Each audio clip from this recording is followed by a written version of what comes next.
Hello my dear friends, I am Shubham from LearnerHub, the free learning platform where you can study physics, chemistry, maths, biology absolutely for free at learnerhub.com. So then, let's start.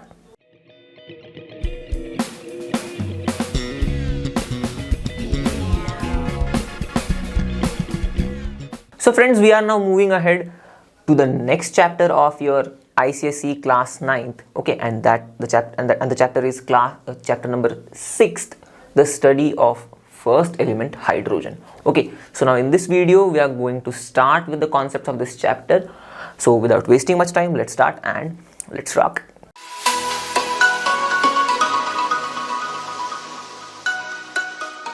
Okay, so first thing which we have to study about our very beloved element hydrogen is its position, okay, in the periodic table. Now everyone knows what is periodic table. We have just studied it in the previous chapter, correct?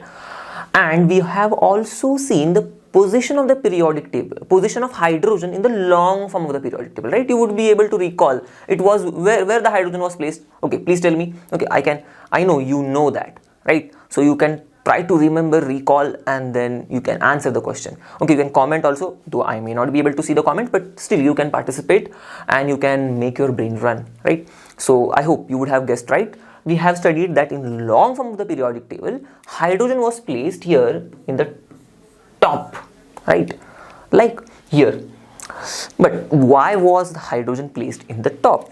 Okay, can you just recall that thing also? So I have told you that hydrogen, okay, suppose if you would have tried, you can pause the video here, you can try on your own, okay. Finally, if suppose you would have tried, let me tell you the answer as well, that the answer is the hydrogen was given this special position because right from the beginning, when Mendeleev made his periodic table, there was some questions, okay, he couldn't place hydrogen correctly. So after that, we have seen hydrogen was given this top position, neither it was placed with the group 1 nor it was placed with the group 17 elements. Okay, now why it was placed here? The answer is simply, though hydrogen is having some properties, okay, similar to the group 1 elements, that is lithium, sodium, potassium, rubidium, cesium, francium, as well as it is having some properties similar to the group 17 elements, fluorine, chlorine, bromine, iodine, okay, but still it differs from both group 1 elements as well as the group 17 elements, that is the alkali metals as well as the halogens. So though it has similarities with the alkali metals as well as halogens, but still it differs from both of them, right? So since it has similarities but differs from both of them, so it is a special case, right? So it is something special. It is neither completely like alkali metals nor it is completely like halogens, and that's why we placed it in the top of the periodic table. That was the story all behind the placement of the hydrogen in the top. Correct, we all know these things. And why Mendeleev couldn't place hydrogen? Because of the same reason. It was having properties similar to that of the alkali metals as well as the halogens. Then he was in dilemma that where to place hydrogen. Okay, but that was cleared. That problem was cleared by our long form of the modern periodic table. Fine. But now let's come back here. Okay, because in some books they have given the position of the hydrogen like in the top, right, just like we have studied in the long form of the periodic table, while in some other books they have placed hydrogen, okay, both in the group 1 as well as they have shown the placement of hydrogen in the group 17 as well, okay, above fluorine as well. Now why they have shown like this? Because according to them hydrogen is having properties similar to the alkali metals as well as fluorine, so let's place hydrogen in both these places. Okay, this was like this is observed in some of the books, right? Now what to do? Fine, like we have studied the position of hydrogen in the top, okay, in the long form of the periodic table, while in some other books it's said that, or the hydrogen is given the position in both group 1 as well as in group 17. But what we will do is we will simplify the problem here. Okay, we will just simply follow IUPAC. Okay, what we will follow is this organization, because this is the organization which takes care of chemistry. You can just understand it this way: International Union of Pure and Applied Chemistry, and they continuously update the periodic table, and the periodic table which you are seeing on the screen is the most recent version of the periodic table. And now you can see where hydrogen is placed. It's simple, you can observe here in the group 1 above lithium, Okay, so we will simply follow the position given to the hydrogen element by IUPAC. Okay, because like we are studying in ICSE, and ICSE doesn't suggest any particular standard book to study, right? It only has the motive, or it only has the vision that students should study the correct concepts. So we are like studying the correct thing, because the most recent thing is the most correct thing, right? And IUPAC has given hydrogen the position in group 1 and period 1, right? Group 1 and period 1. Fine. So from now you can simplify the, for now the answer is very simple. The position of hydrogen is in the periodic table is, it's in period 1, group 1. That's it. Okay. Now, as I have said to you that hydrogen is having similarities with the alkali metals, as well as it is having some similarities with halogens. Now let's see one by one how it is similar to alkali metals and halogens. Okay, so starting with alkali metals. So first thing is the electronic configuration. Okay, now hydrogen is having electronic configuration similar to that of the alkali metals. How? Let's see. Okay, so electronic configuration of lithium, I'm just writing 2, 1. For sodium it's 2, 8, 1. For potassium it's 2, 8, 8, 1. And that would be fine for us in order to compare, because hydrogen's electronic configuration is simply 1. Now what you can observe from here is why I'm saying it is having similar electronic configuration to that of the alkali metals, because you can see the hydrogen is having only one shell, and in its only shell it is having one electron. Fine. But lithium, okay, it has two shells, but no problem, its last shell has one electron. Fine, its outermost shell.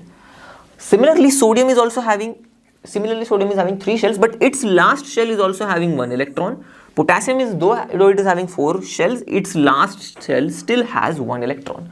Okay, so the last shells, okay, of these alkali metals are having 1 electron, and for hydrogen its only shell is the last shell, so it is also having 1 electron in its last shell. Okay, so this similarity is observed in the electronic configuration of hydrogen and the alkali metals. Understood? Very easy, 1 electron in the outermost shell. Simple. Now next is valency. So for hydrogen as well as for alkali metals, the valency is exactly 1. Now why is this so? Because we have studied what is valency. Okay, the number of electrons lost, gained or shared by the atom of an element, right? Very simple. In the first chapter itself we have studied. So number of electrons lost, gained or shared by the atom of an element. Now here alkali metals are like super crazy to lose their 1 electron. We have seen, okay, the metals are like super crazy to lose their electrons, and the metals having 1, 2 and 3 electrons in the outermost shell, they are like very much super crazy, right? So these are also metals, they are having 1 electron in the outermost shell, they are super crazy to give their 1 electron, and they give up their 1 electron. So why do they give up their 1 electron? We have also studied this thing. The reason is very simple: to attain the electronic configuration of nearest noble gas. Okay, now why to attain the electronic configuration of nearest noble gas? Because the electronic configuration of the noble gas is very stable. That's why. Very simple. Okay, so here also lithium, sodium, potassium, they have tendency to lose this 1 electron very easily. And you would be surprised, okay, to know that hydrogen also has a tendency to lose its electron. Okay, fine. So the valency of hydrogen, okay, would also become 1, because see, the number of electrons lost by an atom of an element is also the valency. So here they are losing 1 electron, so their valencies are 1.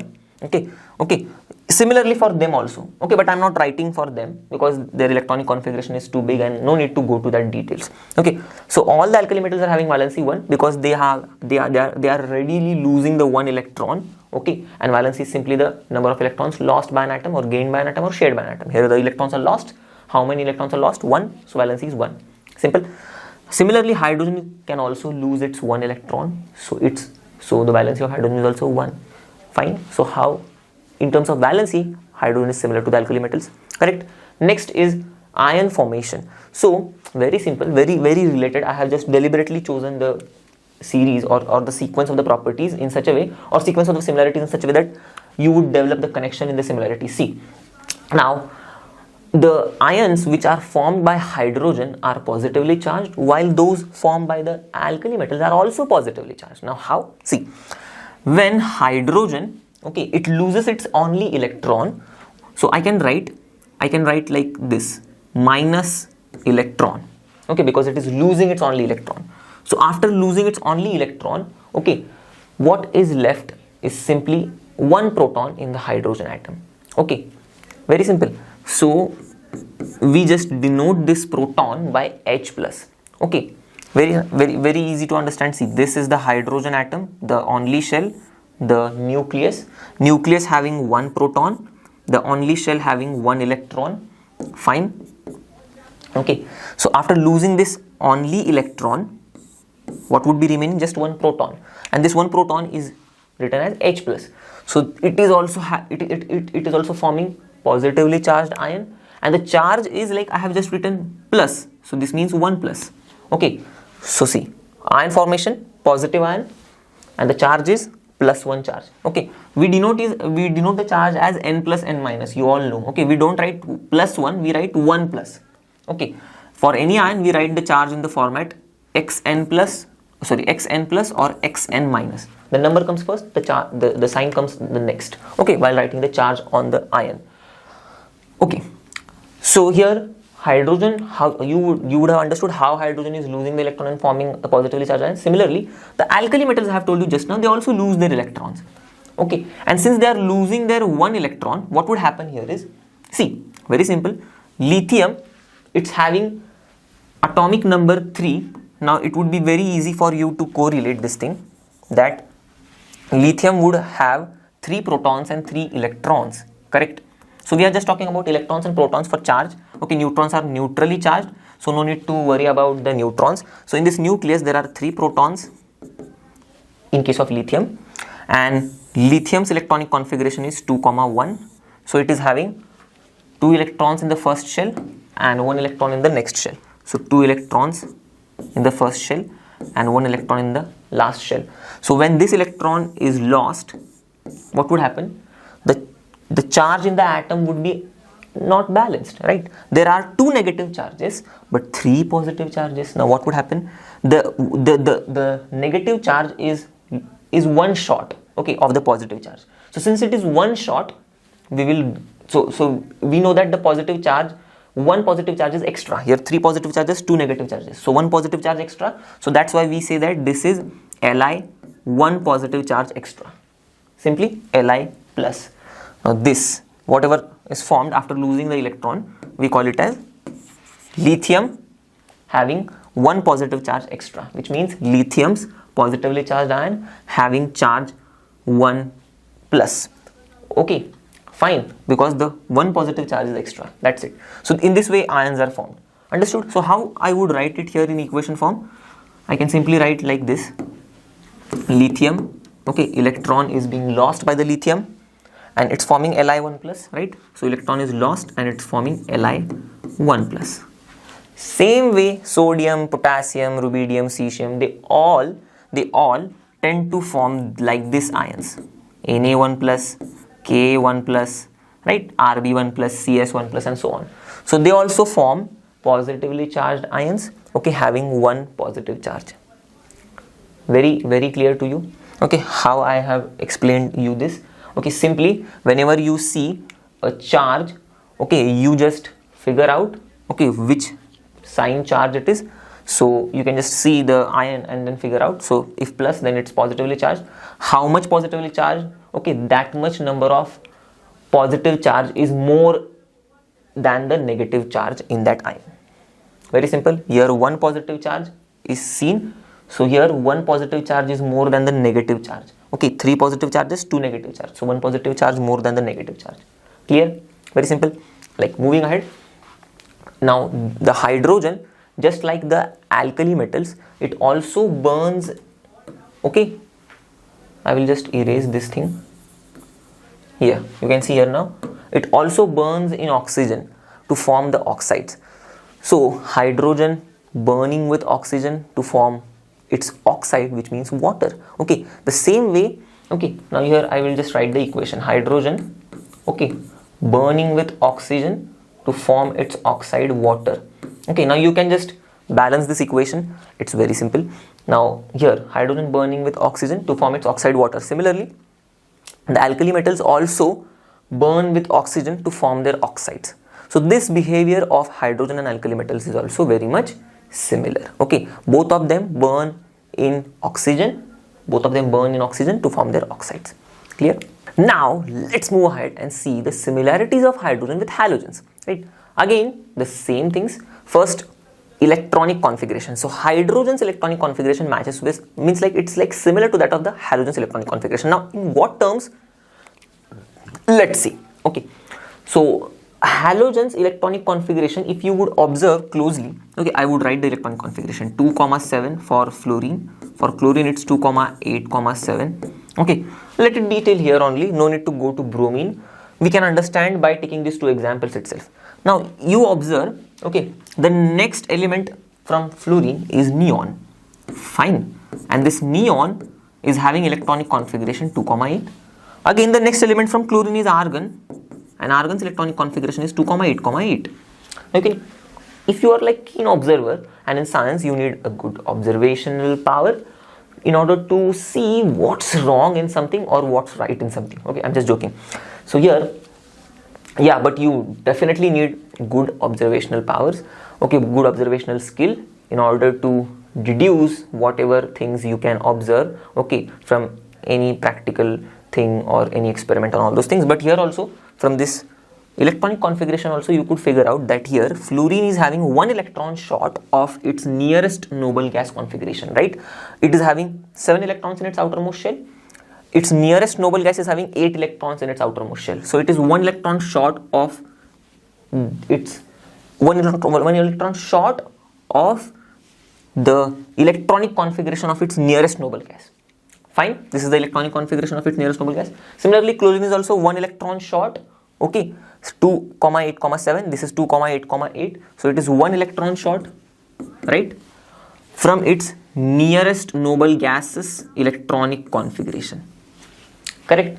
Or in simple terms, we can say that fluorine is having 1 electron less than that of the neon. Chlorine is having 1 electron less than that of the argon. Okay, now neon is the nearest noble gas to the fluorine.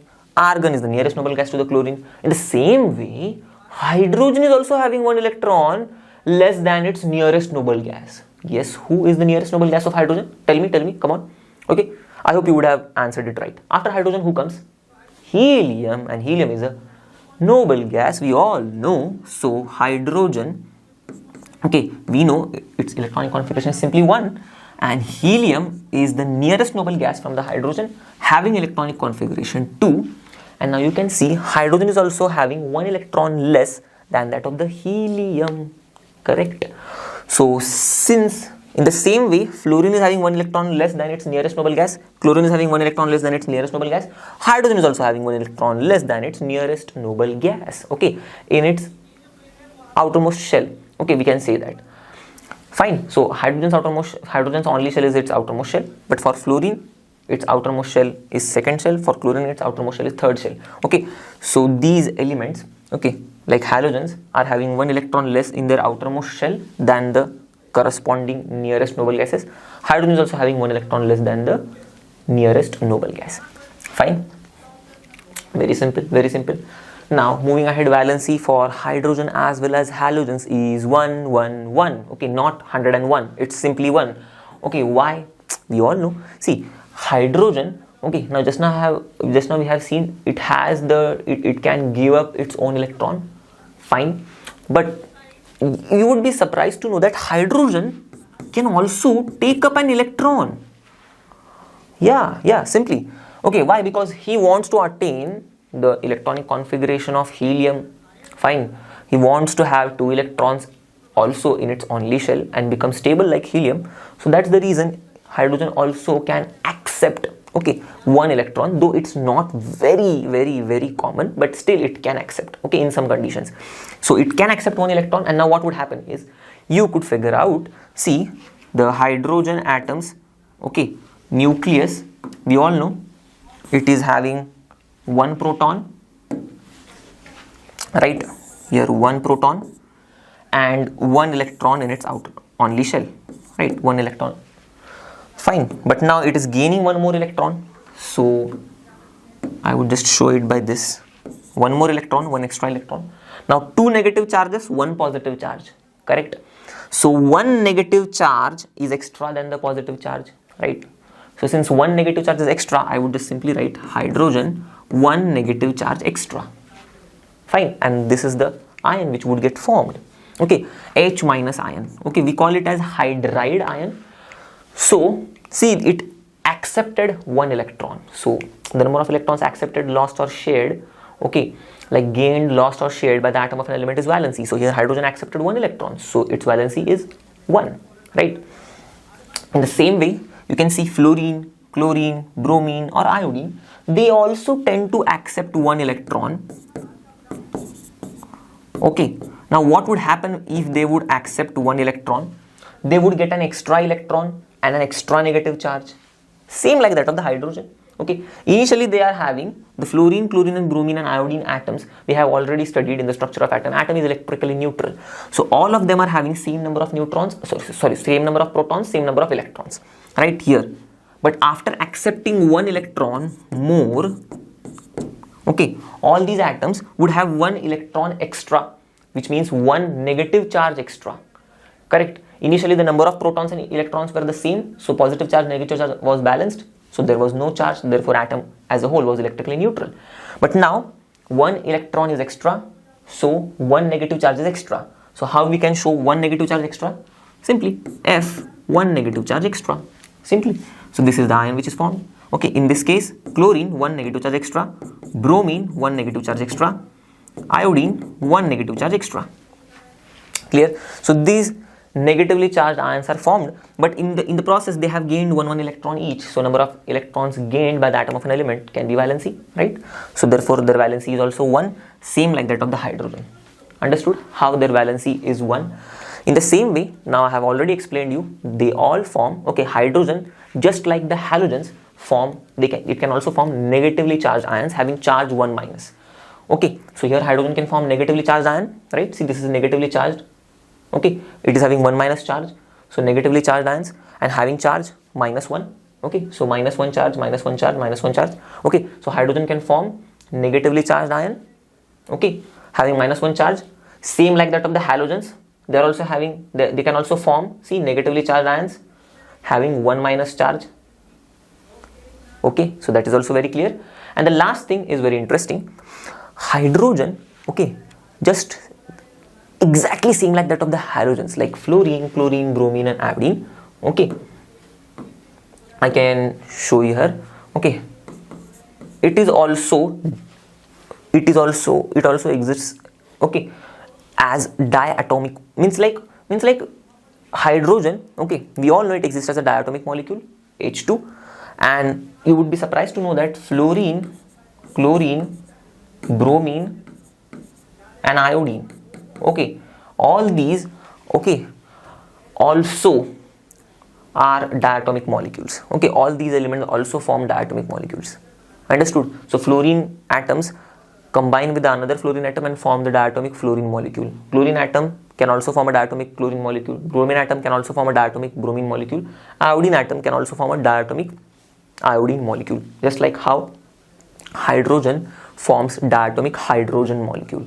Okay, so it's like hydrogen, okay, is having atomicity 2, same like that of the all the other elements of group 17. Okay, because they are also having atomicity 2. Okay, fluorine is having atomicity 2, chlorine, bromine, iodine, they are also having atomicity 2, same like the hydrogen, which is also having atomicity 2. Now what is atomicity? Simply it's the number of atoms in the molecule. So count here. Okay, the number of atoms in the molecule is 2, 2, 2, 2, 2. So therefore hydrogen is having same atomicity as that of all the other halogens. Clear? Which is simply 2. Okay.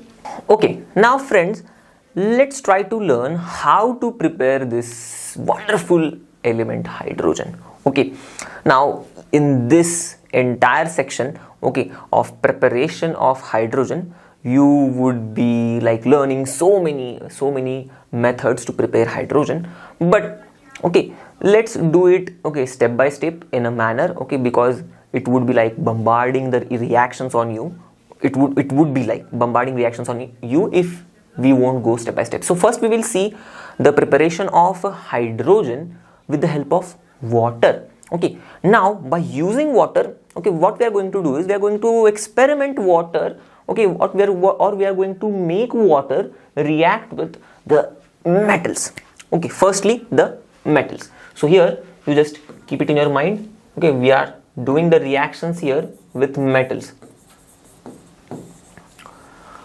Now starting with the water, normal, if you take a normal water, okay, there are some metals, they would react very happily.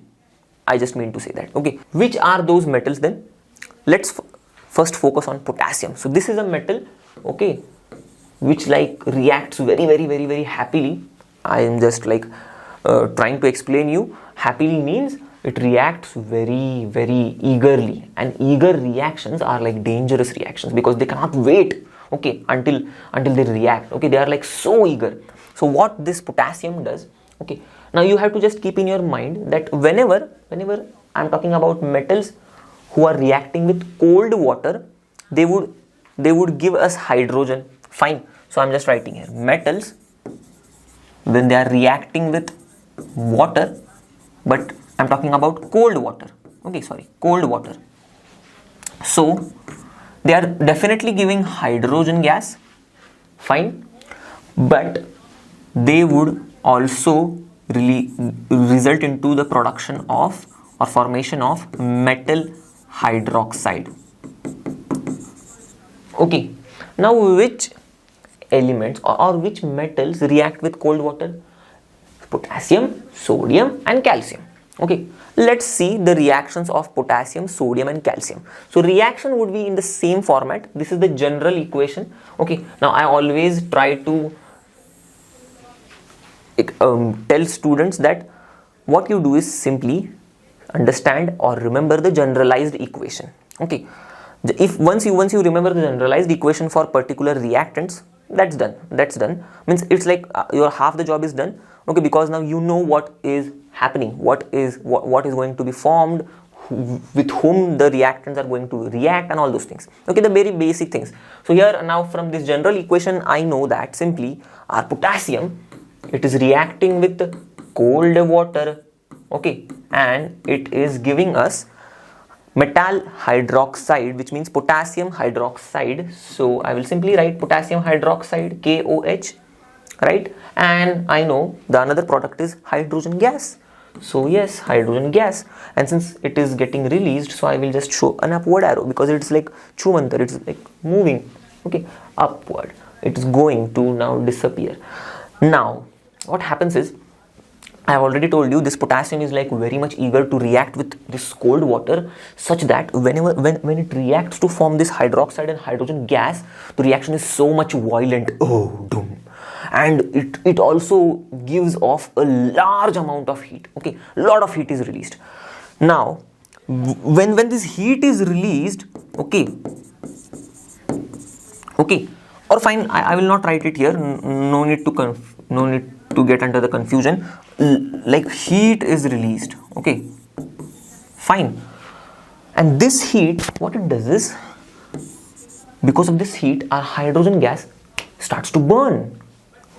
Now what would happen is, hydrogen gas would burn, and then you would see the reaction like this, thinking that what I actually did is I produced hydrogen, but the hydrogen got burnt. So is there any output? Okay, is there any use of carrying out this reaction for producing the hydrogen gas? No, right? Because we are not getting hydrogen. Okay, the hydrogen, which whatever it is formed, it is getting burnt because of the tremendous amount of heat which is released. So that's the reason we don't use potassium for production of hydrogen. Very simple. So got the point about the reaction. So in this way you can remember the reactions. Okay, the more fun way you use to understand what is actually happening in the reaction, the more easily you would absorb the reaction in you.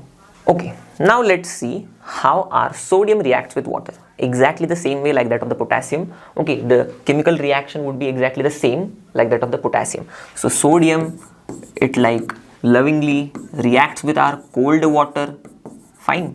So you just write whatever, means like if the water is used is cold, then you write cold, okay, because yeah, we are going to see a next reaction, then you would understand. So sodium, when it reacts with cold water, what would form then? Simply metal hydroxide and hydrogen gas. So metal hydroxide is sodium hydroxide and hydrogen gas is released. Okay, and now yes, one more thing, like I am not balancing the reactions. So here you can balance the reactions on your own. They are like very easy reactions, okay, very simple reactions. No need to balance it, okay, here, because we would save time balancing the reaction and we can use that time to learn more concepts in less time. Okay, so your time would be saved, my time also would be saved, okay, and we would end up having more output, correct? But yes, balancing part is also very necessary. You should balance the reactions, okay, but it's like very easy, you can do it now. Once you know the trial and hit method, you can start doing the balancing.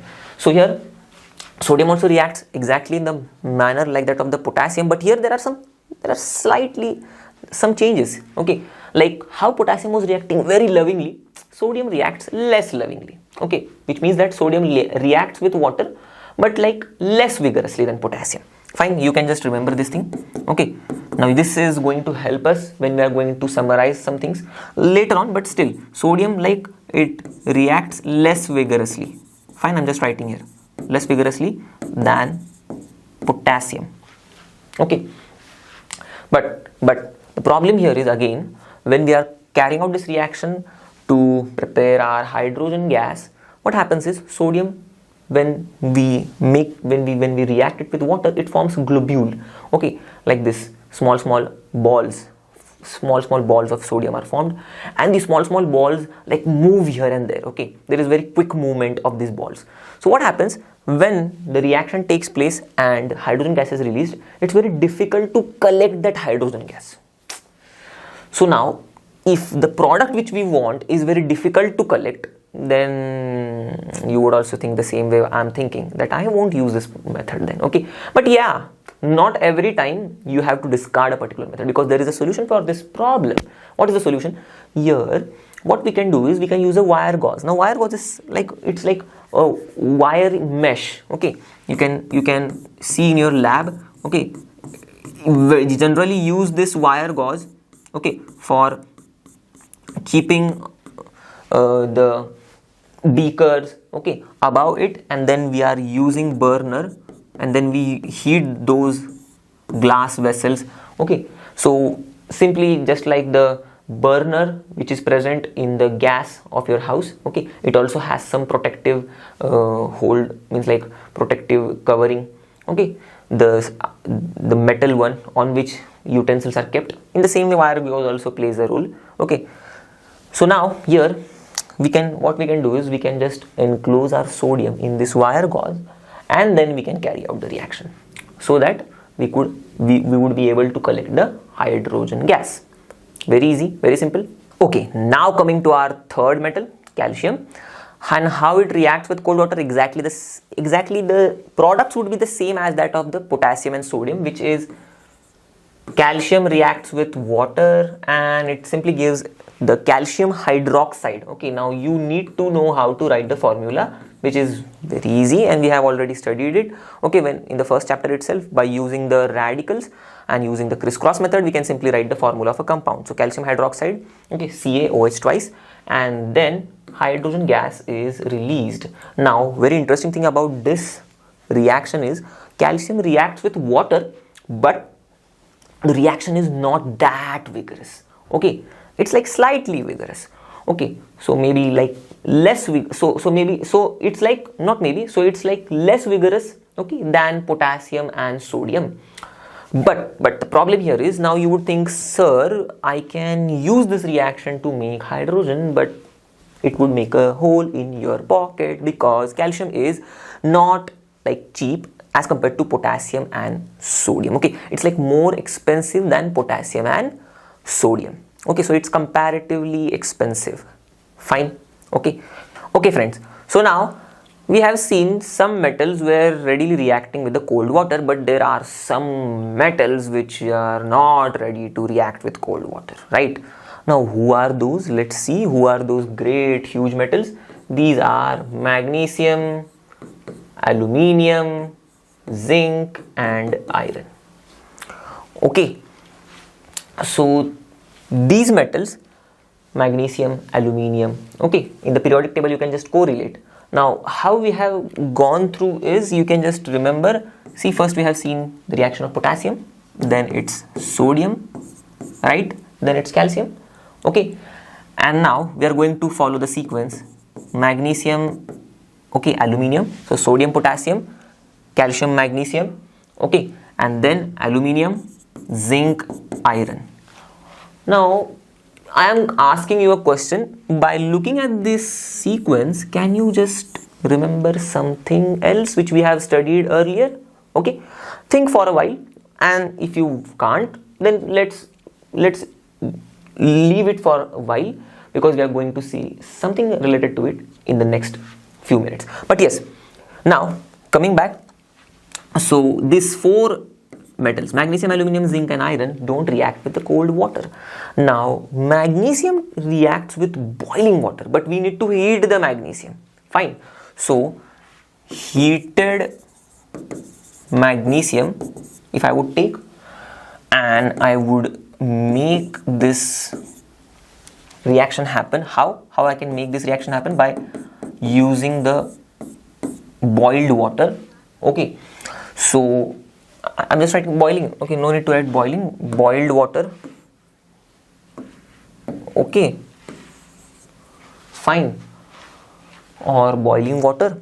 So it reacts with this boiling water, but now you would guess the products. Now you can guess the products. You would say, sir, hydroxide, metal hydroxide and water, but that would be wrong.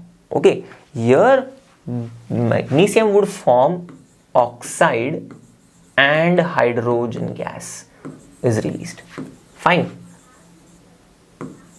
So oxide, now magnesium oxide formula would be MgO simply, and hydrogen gas is released, means H2 is released. So this is simply the reaction. Now you know the same thing, you need to balance all the reactions.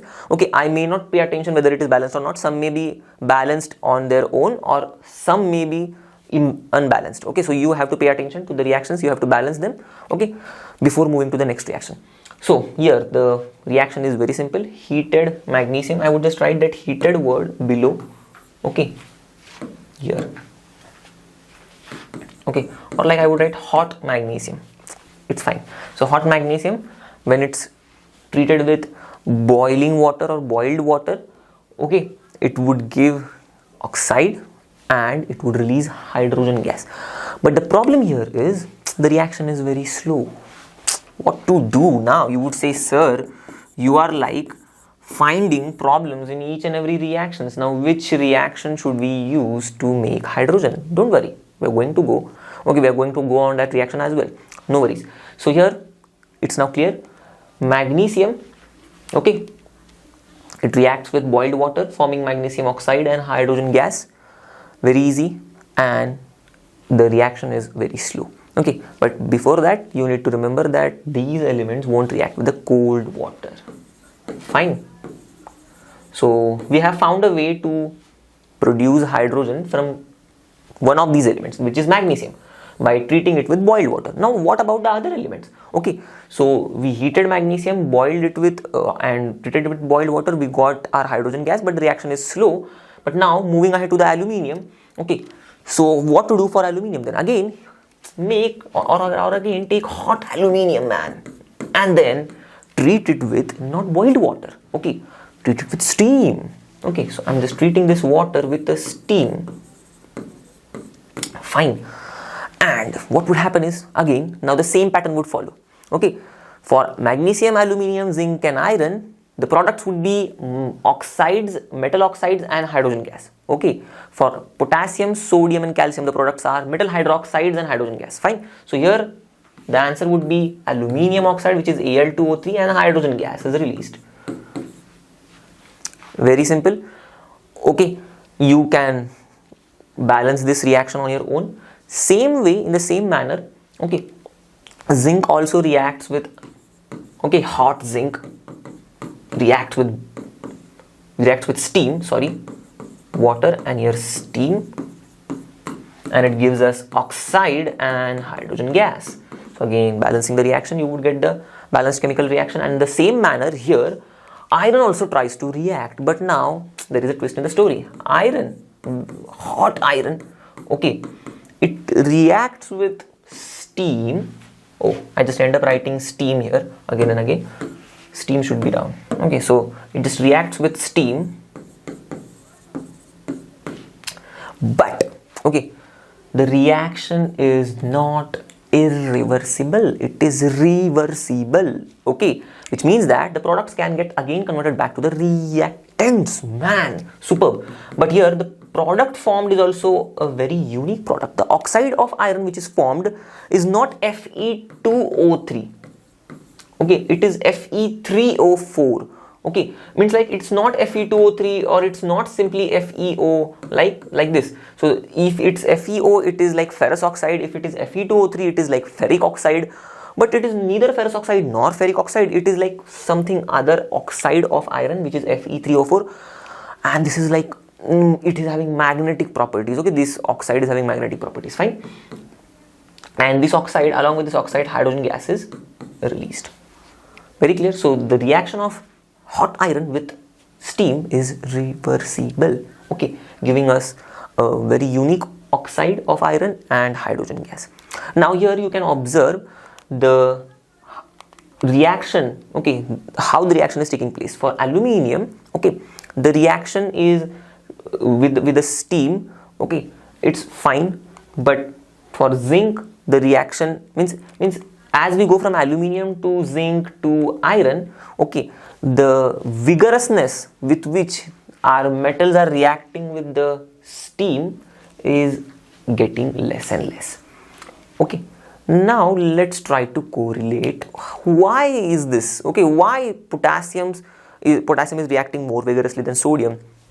Or why from moving from potassium to sodium, the vigorousness of reaction decreases, and again from sodium to calcium, the vigorousness again decreases. Okay, and then when we move to magnesium, okay, the magnesium no longer react with cold water. But next, okay, when we move to aluminium, then it doesn't react even with the boiled water with which magnesium was reacting. Okay, they are now starting to react with steam. Okay, now why is this so? Okay, let's try to correlate it.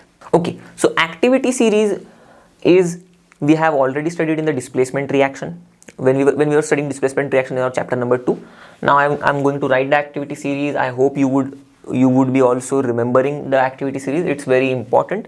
Okay, and yes, so starting from potassium, then comes sodium, then calcium, magnesium, aluminium, zinc, iron. If you wish, you can add nickel and tin.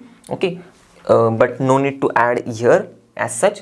Okay, so zinc, iron, nickel, tin, lead, hydrogen. Okay, now I have remembered in the sequence, so I just say it and then move ahead. Okay, because if I don't say it, then I would get stuck. So remember the sequence. Now how to remember the sequence till aluminium, I will give you a trick, but let me complete the activity series first. Okay, so sodium, so after that zinc, iron, nickel, tin, lead, hydrogen, and then Cu, Hg, Ag and Au. So here I use a rhythm: zinc, iron, nickel. Okay, zinc, iron, nickel, Jau, you can use like this. Okay, tin, lead, hydrogen, and then Cu, Hg, Ag, Au. Okay, so this is the rhythm: Cu, Hg, Ag, Au. This 4. Okay, zinc, iron, nickel. This 3.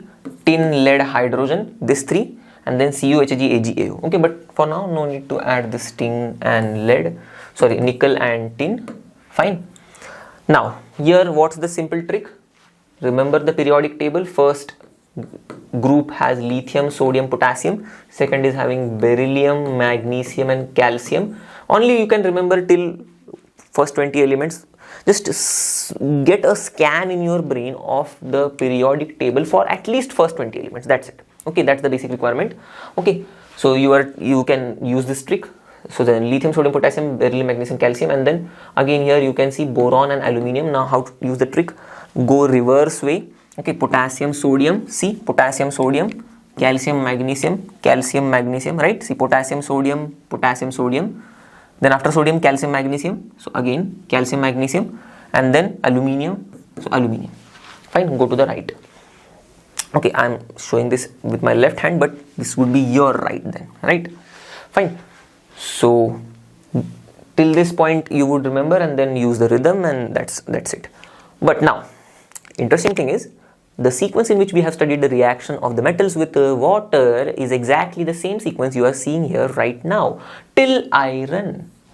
Okay, now see, potassium, sodium and calcium were able to react with cold water as well. Fine. So these three, like, they are able to react with cold water. I'm just writing CW.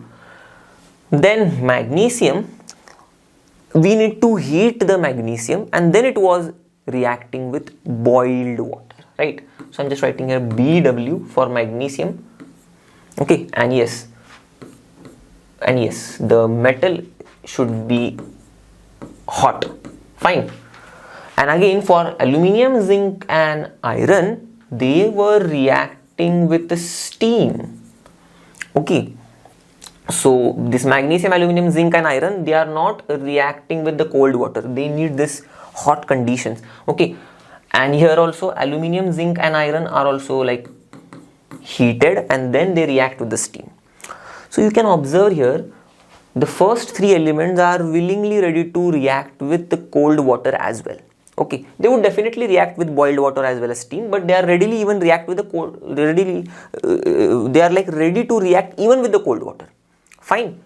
So this shows their activeness, okay, or this shows their like lovingness towards the water. Fine. So this means that they are like very much willing to react with water. So they are reactive, quite reactive. Fine. That's the reason they are even reacting with the cold water. But coming down to magnesium, it's saying, oh, I won't react with cold water, I want boiled water. So magnesium, it reacts with boiled water then. So this means that it has somewhat less lovingness towards the water, okay, or somewhat less tendency to react with water. That's why it's asking for boiled water. No, I won't drink cold water, I want boiled water. That's it. Okay, correct. And that too, first you have to heat me, then only I will react with the boiled water. Okay, so it is having some heating conditions as well. So it is not that much willingly reacting as like that of potassium, sodium and calcium.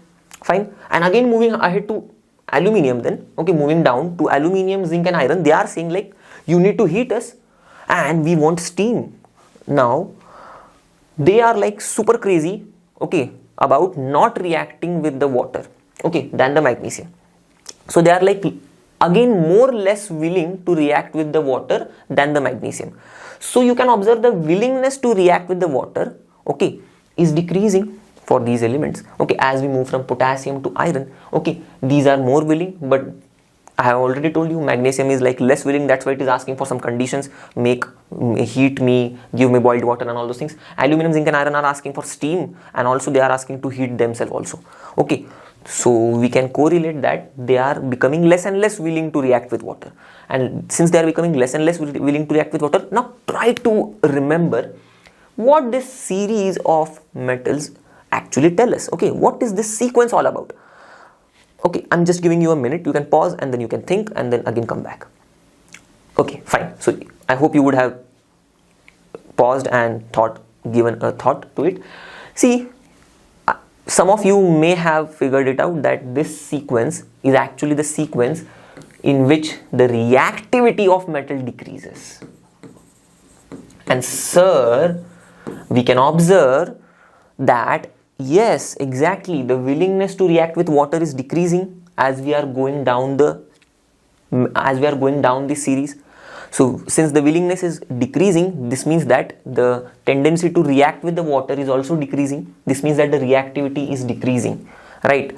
And the series which we have learned, okay, this series, okay, is actually means the reaction with the water of these metals is actually demonstrating the series, okay, is actually like giving us a demo of how the reactivity is decreasing when we move down the series, okay, of these metals. Which series? Activity series of these metals. Okay, this reactions of metals with the water is demonstrating, right, that how the reactivity of metal is decreasing when we move down the series or down the activity series of the metals. Clear with this point? And yes, very important thing which I just like slipped off, which is the metals, okay, including lead, okay, and this copper, mercury, silver, gold, that is the metals below hydrogen and also lead, these metals do not react with water. They say that we are like allergic to water. We don't want to react with water, man. Please, we don't want to react with water. Which metals? The metals below hydrogen, okay, and also lead as well. Now, my question to you is, you should get this question, sir, why is this so? Why these metals, okay, below hydrogen and this lead is not reacting with water? Okay, now you can pause for a while, you can think, and again come back, okay, to see the answer. And I hope you would have done this thing, and the answer is very simple, the same thing which I have told you. Since we are moving down the group, okay, since we are moving down the activity series of metals, we know the reactivity is decreasing, and the reactivity decreases to such an extent for these metals that they are like very much less willing to react with water. And since they are like very much less willing to react with water, they don't even react with water. Okay, so when we are moving down the activity series, the willingness is decreasing to such an extent for these metals that they are not at all willing to react with water. So they are not at all reacting with water. Fine, very clear. And with this, guys, we are at the end of this video, and I hope you would have enjoyed learning with me. You would have understood the concepts which we have learned so far. But as you all know, learno matlab free hai par best hai, and we will meet in the next video with the next concepts of this chapter. Till then, you keep studying. Take care. Bye bye, and have a great day.